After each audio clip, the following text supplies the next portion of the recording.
কি বানিয়ে রেখেছেন? সকালে ধরবো, বিকেলে খরচা করব। এর মানে হচ্ছে এইবার ভারতের আইনজীবী শুভেন্দু অধিকারীকে নিয়ে যা বললেন, ওনার প্রত্যেকটা কথা খুবই গুরুত্বপূর্ণ।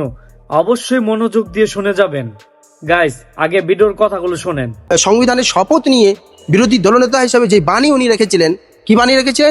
সকালে ধরবো, বিকেলে খরচা করব।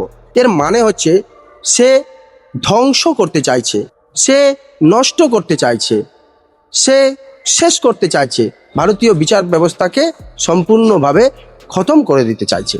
ভারতীয় বিচার ব্যবস্থাকে তাহলে বিচার ব্যবস্থাকে ধ্বংস করে দিন, আদালতকে উঠিয়ে দিন। না, যদি উঠাতে না পারেন তাহলে আদালতের সেই প্রক্রিয়ায় আস্থা রাখতে হবে। আর যে আস্থা নাই থাকে, হতে পারে আদালতের প্রক্রিয়ায় অনেক সময় আমরা অনেক কিছু লেচেস দেখি, কিন্তু সে আদালতের প্রক্রিয়াটাকে রিফর্ম করার জন্য প্রচেষ্টা সরকারকে চালাতে হবে।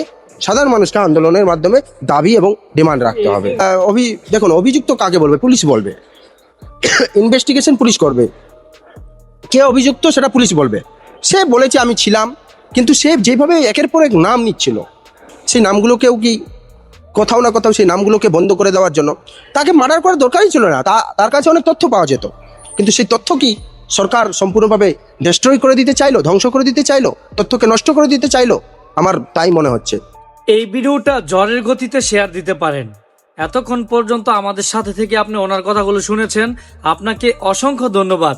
গাইস, দয়া করে ভিডিওটা শেয়ার দিবেন এবং আপনার মূল্যবান মতামত এই ভিডিওর কমেন্ট বক্সে জানাবেন।